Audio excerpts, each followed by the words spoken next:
Има хора, които ме питат, добре, как да разбера колко калории ми трябват?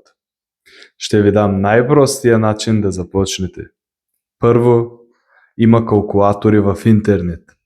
Пишеш калориен калкулатор, въвеждаш килограми, ръст, години, движение и ще ти даде число. Да кажем, че ти излезе 2600 калории на ден. Това означава, ако ядеш 2600, ще стоиш на същото тегло. Ако искаш да започнеш да сваляш, не режеш 1000 калории, намаляш с 300 до 500. Тоест, започваш примерно с 2100-2300 калории. Толкова. Малък минус всеки ден. Не е гладуване, не е крайности, не е от понеделник ще умра в фитнеса.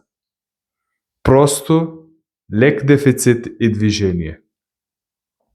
И най-важното, не се вманиачавайте.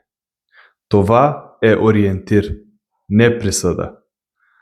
Започни, наблюдавай кантара 2-3 седмици и ако не мърда, намали още малко. Процес е.